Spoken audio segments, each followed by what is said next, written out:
Om Sahana Vavatu Sahanau Bhunaktu Sahaviryam Karavavahai Tejasvinavaditamastu ma Vishavahai.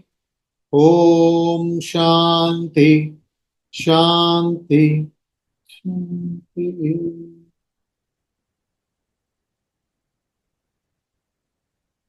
We'll chant Srimad Bhagavad Gita, chapter 14, verses 6 to 10.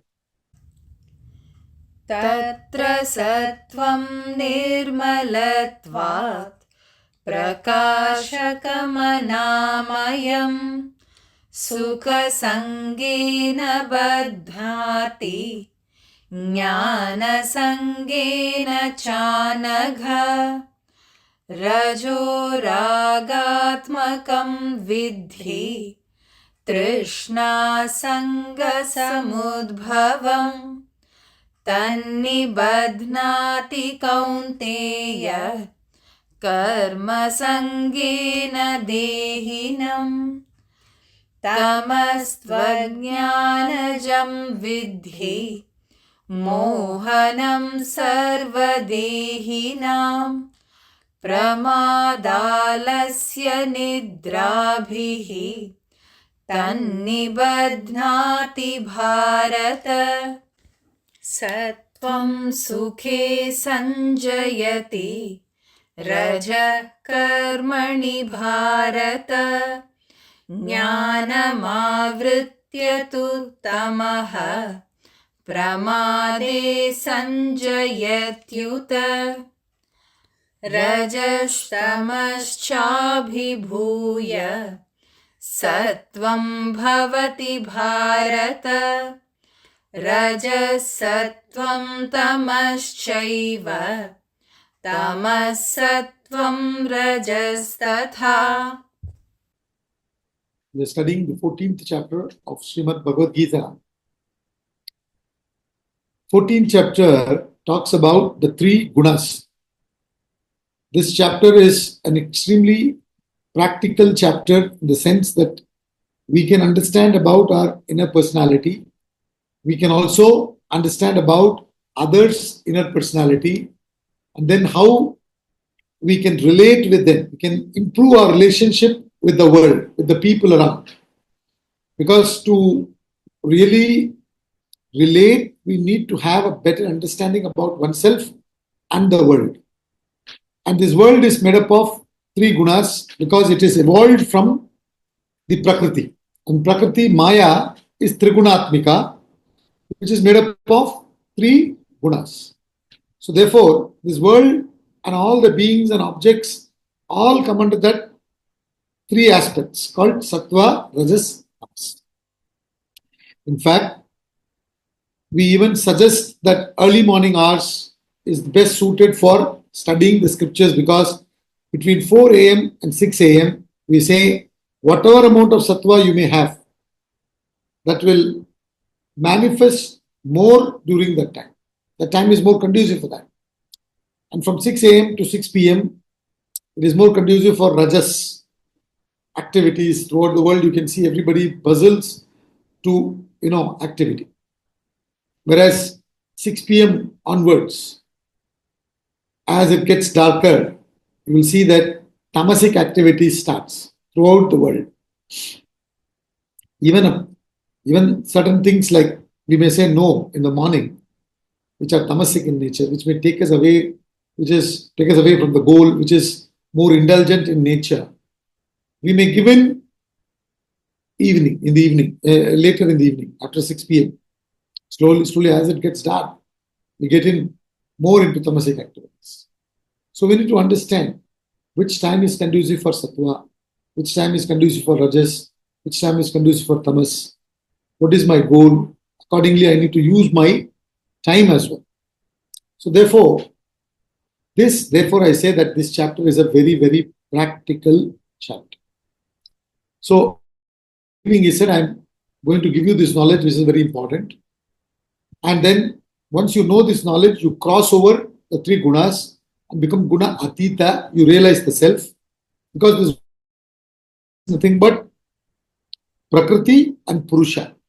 Purusha is the intelligent cause. Prakriti is the material cause. And both Purusha and Prakriti put together is Ishvara. So from that Ishvara, this universe has evolved.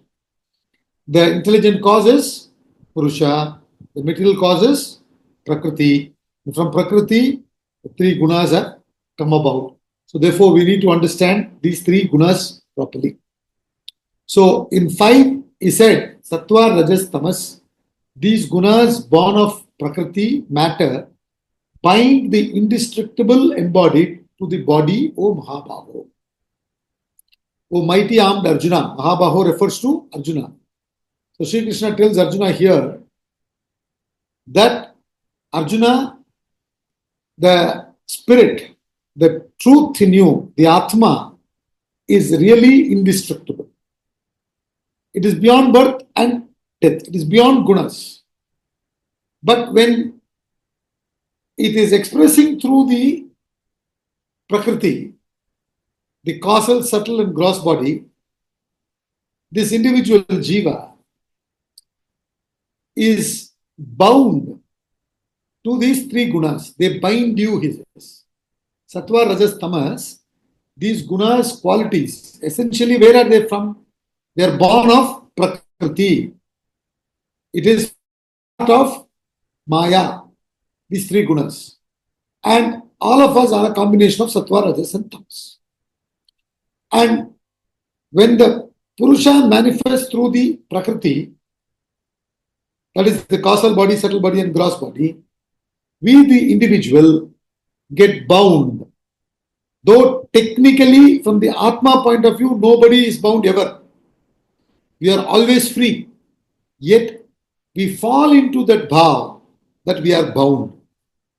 Due to ignorance, we will be bound to the body, he says. The body means not just physical body, to the mind, to the intellect, to the vasanas, the causal body, subtle body and gross body. All this we will be bound. We get bound to these gunas without knowing our real self. So at any given point in time,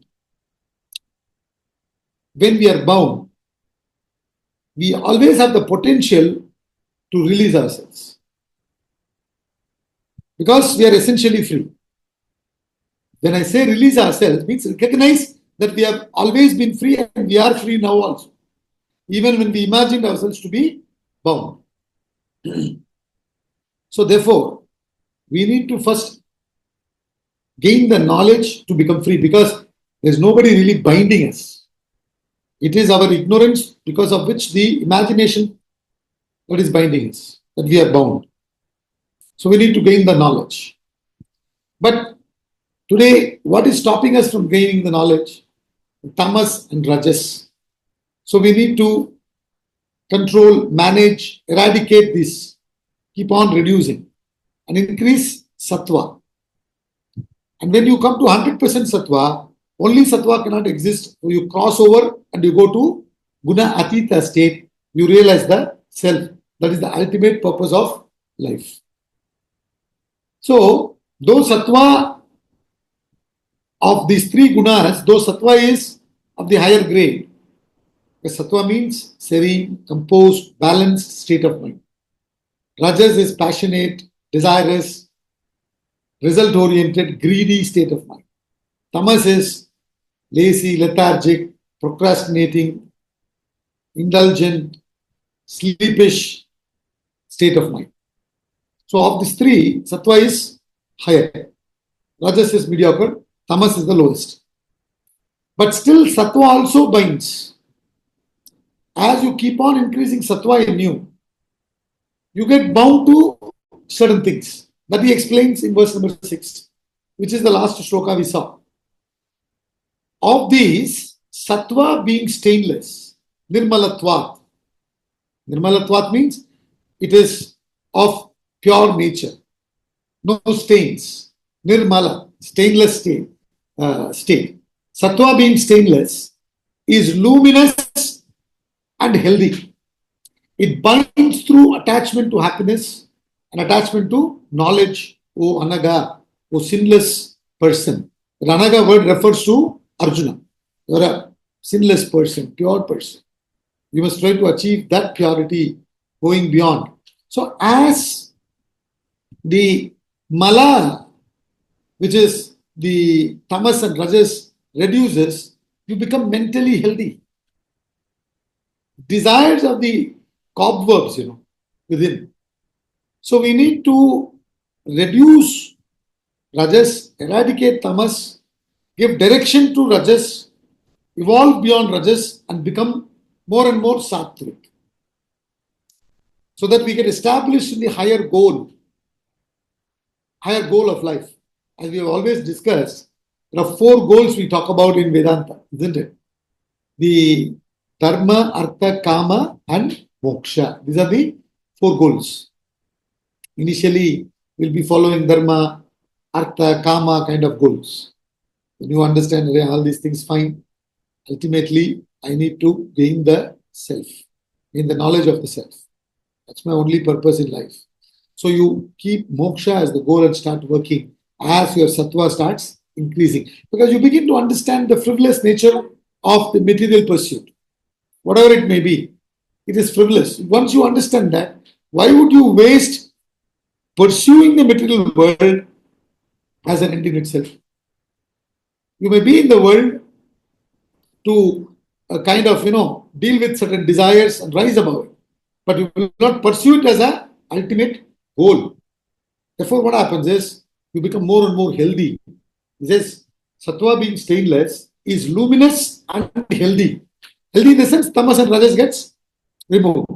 You become more and more clear in your head. And that is what he refers to as luminous, bright. You are very clear that all this other than Atma are all passing, fleeting.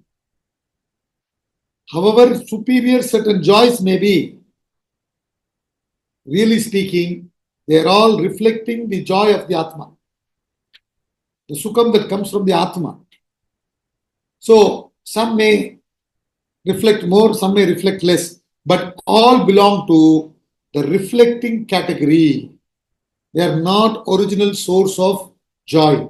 They are not original source of happiness. This clarity comes. That's what he calls as luminous, bright. The discrimination is very clear. I need to deal with these things in the world as a, as my obligation. That's it. For transactional purpose. Beyond that, I'm not going to get involved in that. That clarity comes, that luminosity. And rajas and tamas, the unhealthy state of mind is removed, you become more healthy. When the mind is healthy, everything starts becoming healthy. Once the inner awareness awakens, slowly, many things starts getting settled. Loads of things that you have been hoarding slowly starts getting reduced. Necessarily, why am I hoarding so many things? Some reason or the other I keep giving and then go on hoarding stuff. Once I understand, my hoarding starts reducing. I start giving it to people who may use it. Only keep those things that are necessary. Life becomes very simple and powerful. In fact, there is power in that simplicity. You suddenly start realizing how powerful your life turns into because of that simplicity which has come from the inner light, inner clarity. And that's what he says. Of this sattva being stainless, is luminous and healthy. And then he says it binds through attachment to happiness. But there is one problem. He says it attaches you to happiness and it attaches you to knowledge. We explained that in the class saying that a person who experiences that calmness, that serenity, the joy that is there in aloneness, would want you to be in it more and more. You would want to enjoy that. So there is a kind of attachment to happiness, real happiness. So you want to explore that more and more. You want to become more quiet. And you want to stay in that for more time. And then knowledge. You want to seek the truth. You want to understand that. You want to discuss that. You get subtle pleasures in discussing those concepts. So you get attached to knowledge, you get attached to happiness. It is definitely better attachment than anything worldly. He's going to talk about how tamas will bind you, how rajas will bind you. Compared to those bondages, this bondage is better. But we need to become free from this bondage also. You remember that quote which I give in the class from Tirukkural by Thiruvalluvar. He says, Patruga, Patratran, Patrai, Appatrai, Patruga, Patru Vidarka. Get attached to the higher, which is actually without attachment. But that attachment also, you should get attached to that higher also. For what purpose? To become detached from everything, including that. See, when we get attached to Guru, a true Guru will help you to remove all attachments, including attachment to the Guru. Because there is a tendency for the seeker, Guru, Shishya especially, to get attached to the Guru. Initially, those kind of attachments may help you better than getting attached to many worldly stuff. But then that is also a bondage. If you're bound by an iron chain or a silver chain or a gold chain, how does it matter? You're bound. And in fact, like I said, if you are attached to subtle aspects, you may not even be recognizing it because of the subtle pleasure that you may draw from it. Therefore, you might have to be more careful there. Therefore, he says, it binds through attachment to happiness and attachment to knowledge. Why we should know this? So that we don't get attached to it. Isn't it? We may feel like going on studying more and more. You should say, listen, enough. My study time is for 1 hour or 1 hour 15 minutes. Maximum 1.5 hours. We should not stretch our intellect beyond that. A little bit, 5 minutes here and there is okay. But then we should say, listen, it's okay, fine, I may be enjoying this, but let me close this and get back to something else which I'm supposed to do next. In fact, many things start settling in you, especially the deeper knowledge, which you have been spending time in reflecting, gets settled in you while you are probably doing some other work. Therefore, never get involved in anything. So when you understand this, this helps you to come out of attachment to anything. Now, verse number 7, it talks about Rajas. Let's chant verse number 7. Rajo ragatmakam vidhi Trishna sanga samudbhavam Tannibadhnati kaunteya Karma sangena dehinam. He says, know Rajas to be of the nature of passion, the source of thirst and attachment. It binds fast, O Kaunteya, the embodiment by attachment to action. He says, understand that Rajas to be of the nature of passion, desire driven. No. What propels you to action? The desire. That is Rajas. So he says, it attaches you to action. The desire from within makes you run in the world to bring the desired result, to attain the desired object. With tremendous passion you will be when you are predominantly Rajasic. So know Rajas to be of the nature of passion. And that is the source of thirst. The Krishna, the craving. Aur chahiye, give me more, Never being satisfied. Craving for more. Never contented. And it is the very source for attachment. And he says, how does it bind And he says, "Oh Kaunteya, oh Kunti Putra Arjuna," it binds you, it binds the embodiment, the individual, by attachment to action. You crave for material possession and enjoyment. The end all and be all of life would be that only. Acquire, enjoy. Acquire, enjoy. Nothing else. There is no greater goal, no greater vision, nothing of that sort. Simply crave for material aggrandizement and then contact what you have aggrandized, enjoy. Just acquisition, enjoyment. This is what Bhagavad talks about.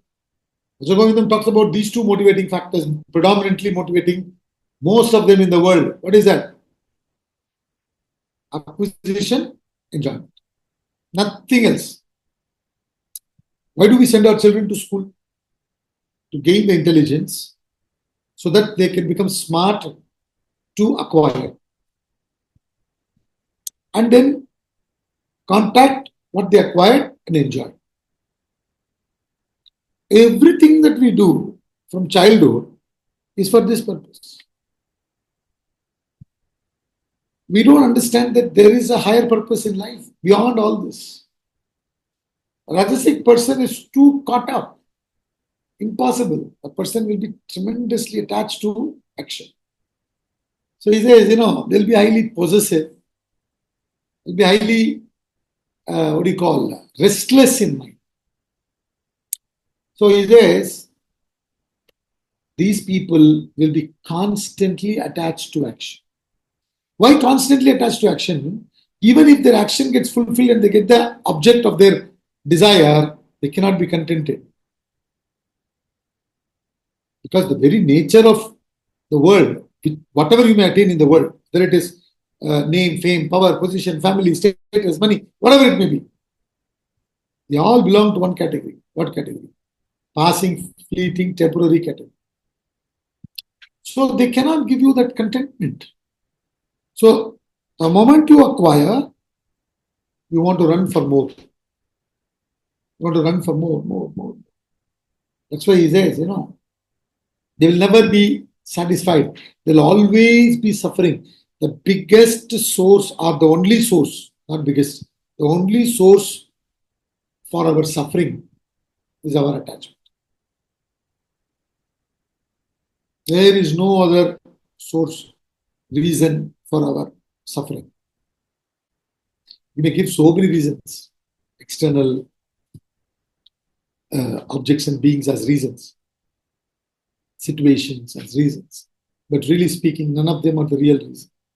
The real reason is our attachment. If you are attached to the body, it will be a pain. It will be the source of our pain. Same thing with mind, intellect, guru, city, people, whatever, friends, relatives, children, wife, husband, parents, anybody, for the matter, siblings, same thing. It's just the attachment. Even scriptures. See, you buy a book from the shop and you try to keep it as new as possible, isn't it? If something happens to the book, something falls on it and dirties it, you will be finished.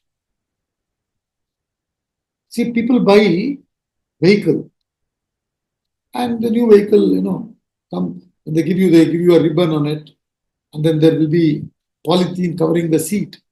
They don't even want to remove that because of the attachment. And as a result, they have the pain when certain cars come closer. They get more agitated. It doesn't mean that you have to get closer to some cars. But then it's all because of our attachment. Whatever it may be, if you are attached, you will suffer. That's why Ramtita says the way to gain anything is to be detached. Anything is to lose it. The way to gain anything is to lose it. Lose means lose the attachment. Mentally you lose it. But that is not the case with Rajasic fellow. He said already, the source of thirst and attachment.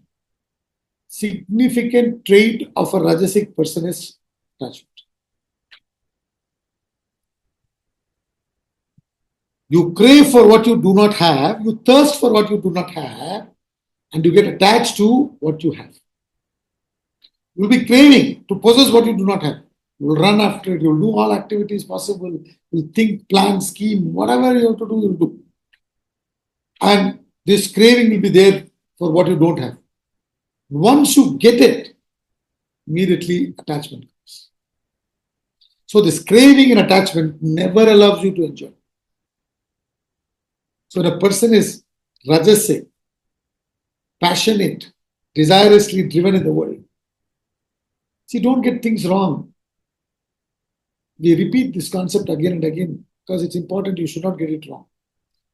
When we say you should not be passionate, it should not be understood in the same way they use the word in the world. They say you ought to be passionate. Real passion, which is supposing you want to use the same word, nothing, no problem for me. You can use the word passion. But what is that? Which is free from result. You are doing an action because you love doing it. And you do it as passionately as you can. Day in and day out. As if it's the first day you're coming to work. You understand? That's how you should be. But if your passion is tied to the result, which is what he's talking about here as passionate, and Swamiji's translation says it's the nature of passion, this is the thing. It's attached to the result. Yes, I want it, I want it. So the mind is on the result and you run with tremendous craving and attachment. All this disturbs you. So obviously when all this disturbs you, can you really achieve what you want to achieve? So that's why Swami Ramtita says the way to gain anything is to lose it. Lose it means don't run for the result. Just do it because you love doing it. And when you do it in that way, you want to use the word, you can use the word sattvic passion. When you do it that way, you'll do the things correctly. Automatically you will get the result. The object will come to you. You will attain the object. And you will not be attached to that object. This is the way to go about. So therefore he says, person with predominant rajas will be in action ceaselessly, continuously. Workaholic. See, a workaholic is attached to action, attached to the result. Highly sattvic person will also be dynamic. In fact, Swamiji doesn't like the word retirement.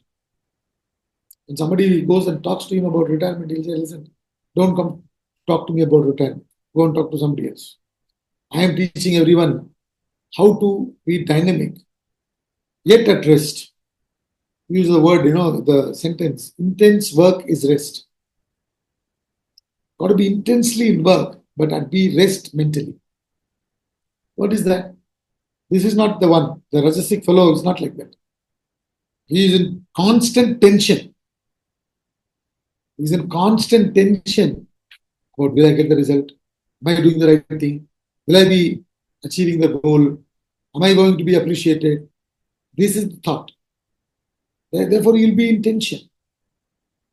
Whereas the other person has lost all these thoughts, intensely given himself in action. Ego is sacrificed. As a result, mind is at rest. This is real way of going about. Intense work is rest. Whereas here, it is in tension always. And not at rest at all. Functioning like a chicken without head. Very highly impulsive, irrational actions. That's how a Rajasic person functions. So he says, no rajas to be of the nature of passion, the source of thirst and attachment. It binds fast. The attachment is so fast that you won't recognize. It binds fast. There's a attraction from the world, and there is a push from the desires. This push is there from within, and there's a pull there from outside. In this push and pull, we are all caught up. So he says, the embodied by attachment to action, this rajas binds. And he's a workaholic. Workaholic, but result. Whereas other person appears to be a workaholic, externally, maybe. But he is not a workaholic because he's not attached to the result. He's intensely dissolved in the action. And he's enjoying as he's acting. Here he's not enjoying. He's agitated. Hope I'm getting the result. Hope I'll get the result. So therefore, only if the result is promising, he'll be able to do actions more and more. If it's not promising, he gets agitated. He's become frustrated. He'll try to do something else. No, constantly agitated. Therefore, he says, Rajas to be of the nature of passion. It binds you to action, desire and action, acquisition and enjoyment. This is Rajas. So, as long as there is Rajas in us, which has not been given direction by the buddhi, which is fortified with the intellect, we'll all be running around like this, simply going on acquiring. And call that as growth. That is not growth. That is swelling. Please let us understand what is the difference between growth and swelling. Growth is different, swelling is different. Swelling is a disease. Growth is health. Isn't it? If you're growing, you should be mentally and physically healthy. Otherwise, it is swelling. So, there is constant frustration, agitation. How can you be calling that as growth? Simply because you have more things added in your life every day doesn't mean that you're growing. So, we need to really think as to what is growth, what is swelling. When there's a swelling, you will feel restless, some pain, something. When you're really growing, you'll be relaxed. You won't even know. Isn't it? Because there is nothing disturbing. When you're normal, there is no part of the body makes its presence known when the body is normal. So when you're healthy and normal, when you're actually growing, which is when you're healthy and normal, no signs of any agitations whatsoever. No fear. Fearlessness is a sign of growth. Cheerfulness is a sign of growth. Confidence is a sign of growth. Confiding in oneself, not in the objects. It's not the objects around you that should give you the confidence. The confidence should come from within, immaterial of whether the objects are there or not. So when you function like that, the objects around you, which you are not holding, but due to your actions, many things may come to you, which you will put to use for the welfare of everyone. Such a person is not the one who's hoarding type, you see. Thirst is not there. It's not that he's thirsting to hoard. Things may come to that person as a byproduct of the activities, sattvic one. That's how we should live our life. The rajas is completely different. The satisfaction comes from hoarding. I've got more. Oh, all my efforts have gone waste. I didn't get anything. I get more agitated. So, the passion is not for the action. The passion is for the result. This is what we need to understand. Therefore, the life is full of excitement, agitation, suffering. Now, let's get on to verse number 8. तमस्त्वज्ञानजं विद्धि मोहनं सर्वदेहिनां प्रमादालस्य निद्राभिः तन्निबध्नाति Bharat. But know tamas to be born of ignorance, the deluder of all embodied. It binds fast through heedlessness, indolence, and sleep, O Bharata, O Arjuna. O Bharata refers to Arjuna. He says, the tamas, after Satva, Rajas. Satva is the highest, Rajas the mediocre, Tamas is the lowest.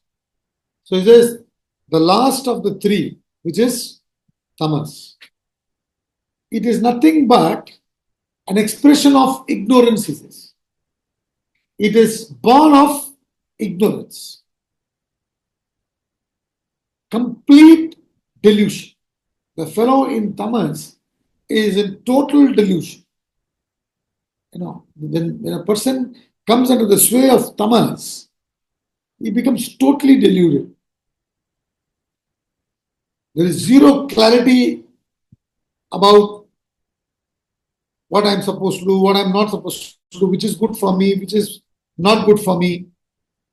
In fact, the fellow may think ulta. In the case of Rajas, there is some confusion. But here, this fellow may be more sure. But all ulta, all topsy-turvy understanding. So that is tamas. Totally in a state of ignorance, imagining themselves to be highly knowledgeable, but deeply ignorant, not knowing how to live. They think they know how to live. That is ignorance. So it says, that person, who is tamasic, and this nature, tamas, he says, is the deluder of all embodied. Whatever amount of tamas we all have, when that starts taking over, that starts predominating us, we start getting more and more deluded. That's why you find, like I said to you, in the morning you may say no to certain things. Evening, night, there is a possibility of you falling for it. Some people may fall in the morning itself, that's a different matter.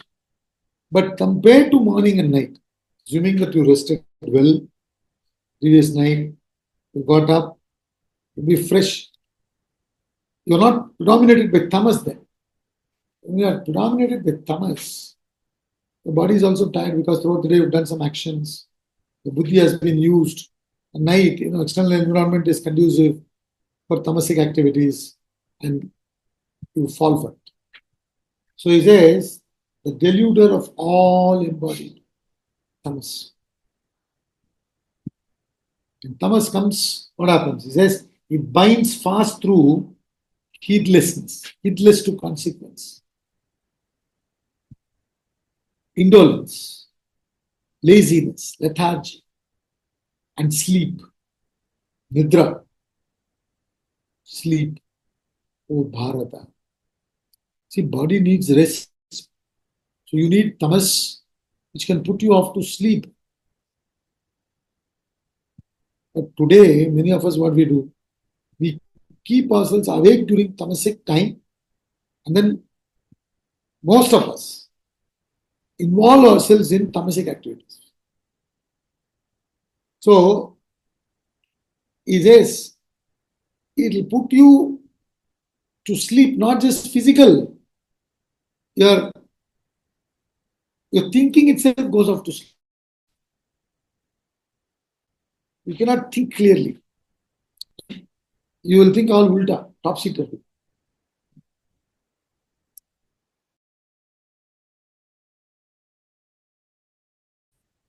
We choose activities without really thinking about the consequences. Call it as consequences of our action, like drugging, alcohol, gambling. You know, see today how many phone calls all of us get that you have been chosen free thing, or you've been what do you call selected for this, which is free. You have to do this, do that, you'll get it. Or loans. You just heedless to the consequence. How big a chance we all take. So many people take chances. When the economy is going well and certain things are booming, the person who takes chance seems to be a very intelligent person. Because after taking loan, whatever he did has increased and is superb.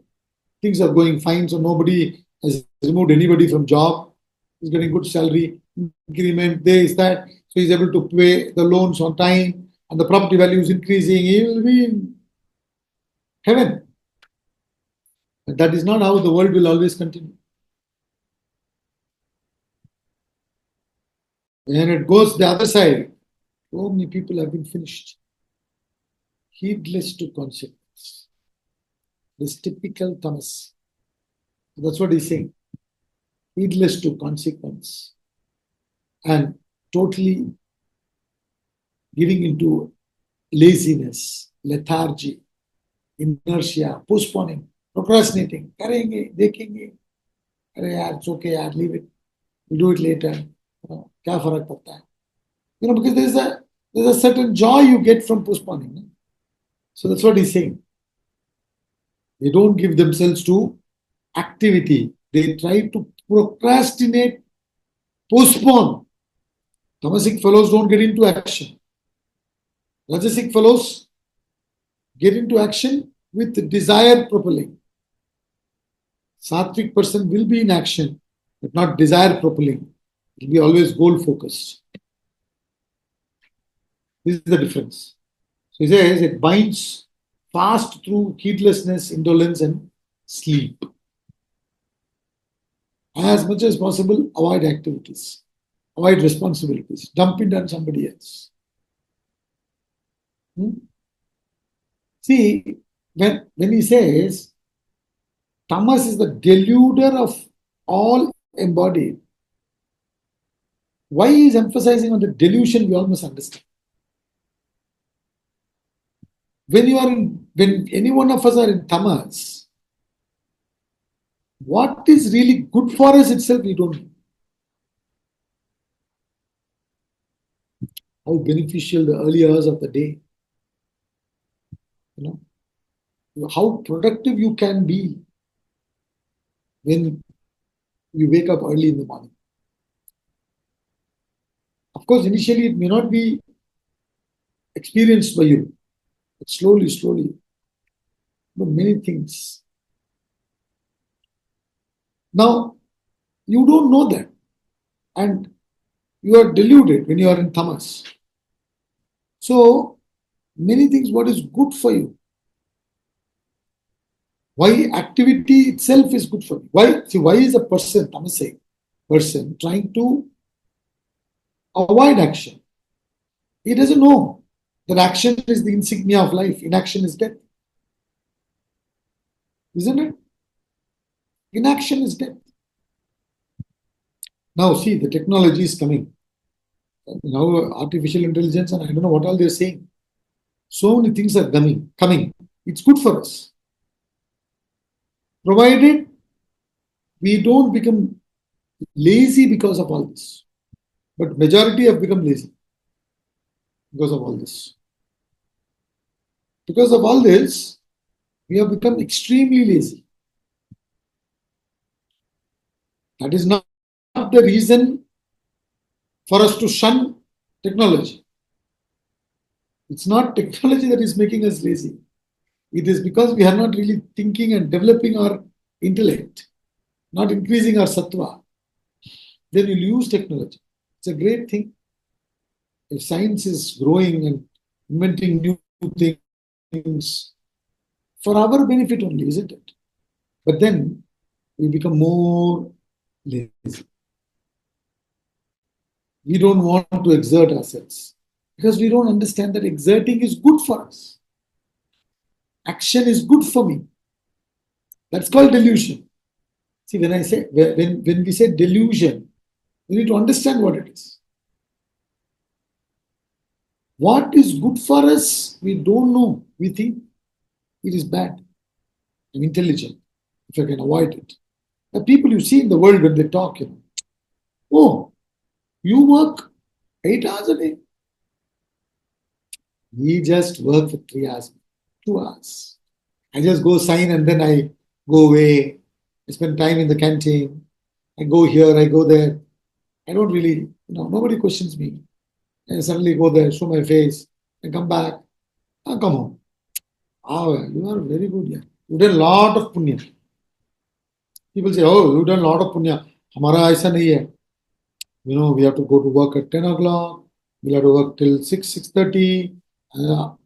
So the thing is, why are we talking like that?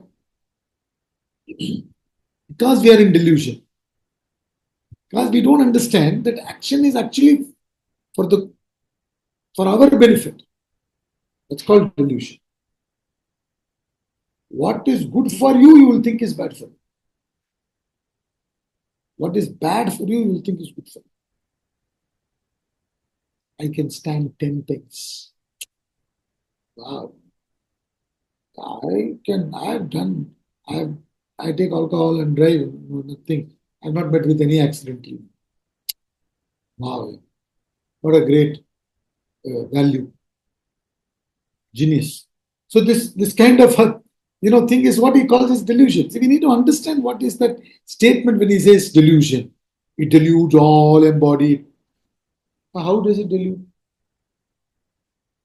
So if we don't understand this, then we'll simply say Tamasic fellows will be more deluded. Deluded by what?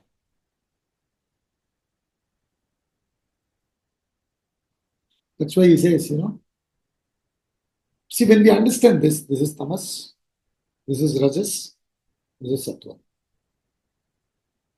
Both Sattvic fellow and the Tamasic fellow will be sure. Sattvic fellow will also be very sure. Tamasic fellow also will be sure. His surety is because of delusion. The other Sattvic fellow's surety is because of clarity. The difference is Tamasic fellow will be closed-minded, not open-minded. Sattvic person will be open-minded, not closed-minded. That's a major difference. Though he is sure, he is open to listen, open for views. Tamasic person's views are shut. He's more opinionated, isn't it? So that is delusion. If you are in delusion, you will say, I know everything, there's nothing to learn. The more you know, you will really understand there's a lot more to learn. What I know is very little. So that's why he says, he uses, in this context, he uses words like heedlessness, indolence, and sleep. So I had a question. Yes, please. So, sir, there are so many countries and also so many companies and certain countries who encourage fewer working hours. So is it that in a way they are getting their people to be lazy and inactive? Is it that? See, I really don't know what is the thought process behind that for them. But it should not be that our mind should get away from action. That idea of TGIF, thank God it's Friday. The thought that I'm looking forward for Friday, and the new Friday is Thursday, and the new Thursday would be Wednesday, and the new Wednesday will be Tuesday, then there will only be Monday, and then Monday also will be first half of Monday. like that, slowly, which means what? We are slowly running away from action. As we run away from action, we'll be running away from life. We are actually running away from life. Yes. You understand? That is Yes. what we are saying in Vedanta. But why they say, I don't know. So, for example, now many times Swamiji says, for the last 60 years I've been unemployed. You understand? Meaning he's never gone to job or something, 9 to 5 job. But he wakes up at 4 o'clock in the morning, he writes books, then he does his yoga, walking, whatever, and then he's teaching in the academy, students, and he does some other karma. He has to run the trust, students, so that a lot of work is there that he does. Then again, in the afternoon, he is studying, reading, whatever, and writing certain things, or proofreading what he has written in the morning. And then evening again another lecture or group discussion, or he is invited by somebody for a talk. So constantly he is engaged in action, though he is not given himself to 9 to 5 job. Yes. You understand? Yes. So in other words, then he says, I am unemployed for last 60 years. Honestly, he is not unemployed. He is totally employed. All 7 days, 365 days in a year. But at the same time, he is free. So when we say in Vedanta TGIM, thank God it's Monday. It's not that we are saying you become a workaholic, work all the 7 days, don't take rest. Not that. That's not what we are saying. But the idea should not be that we should run away from action. If Yes. you have such a thought, that is tamasic. Okay. Yes. What's your good name? I am Ritu, sir. Ritu. Okay. So the thing is, when you say world, many places, people are saying now work only 4 days, no need for 5 days. Strictly speaking, if you think a work that may take about 10 hours without thinking or with less thinking, if you really sit down and think, spend about an hour in thinking and then do the work, we may complete it within 5 hours. True, sir. Yes. So the more clarity you get, the less amount of time you work is enough. But inside, you don't have that attitude of avoiding action or running away from action. Ji. Now, if that is what is being encouraged, then that is wrong. But if you can save time by using the technology, you work this much time and the rest of the time you use for other things, which is good. If you can spend the other time beneficially, because all the time you are only in the world today, if you see, most of us are spending only in earning a living. 8 hours if you sleep, and then other time is spent only in getting ready to go to work, and then you work 8 to 10 hours or 12 hours for what? Just to earn a living. That is madness, if you ask me personally. Spending all our life in just somehow surviving, earning a living, as if there is no other aspects in life. There's a lot more things to be explored. Spending time with family, spending time with oneself to learn, read, sports activities, whatever it may be. So if, because science has brought a lot of technology, we have moved from agriculture revolution, industrial revolution, and then internet, now artificial intelligence, all these things, when they come about, you don't need that much time to do that work. Yes. Right. So once you understand that with clarity, if you function, you won't be running away from action. You won't be looking forward for retirement. You're not looking forward to Friday evenings. You'll use the time for many other things. You will invest it in your own growth. You'll invest it in the growth of your family, your country. That way it is correct. If Yes. that is the approach, it's correct. But if that is not the approach, if it is the way it is tamasic, then it's not correct. Yes. I Thank really you. don't know the intention, so I can't talk about that. But if this is how it is, you understand? So in the academy, if you see our schedule, in the ashram, it's from 4 a.m. to 9 p.m. 9 p.m. we go to sleep, we wake up at 4:15 and that's it. And in between, we sleep for an hour. Throughout the day, we are busy. In between, we are sleeping also. We are working, we are reading, we are writing. So many things we are doing. We are busy. We are investing the time in ourselves. You understand?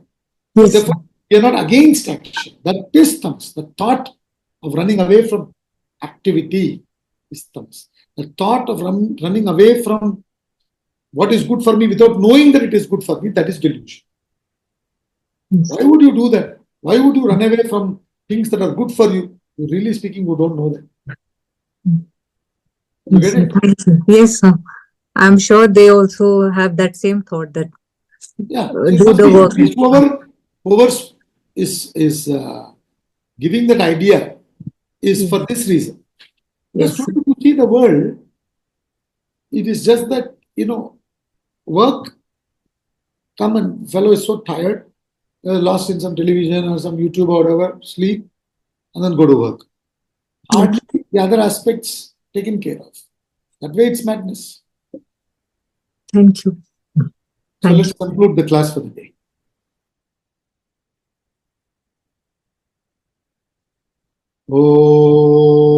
Oh.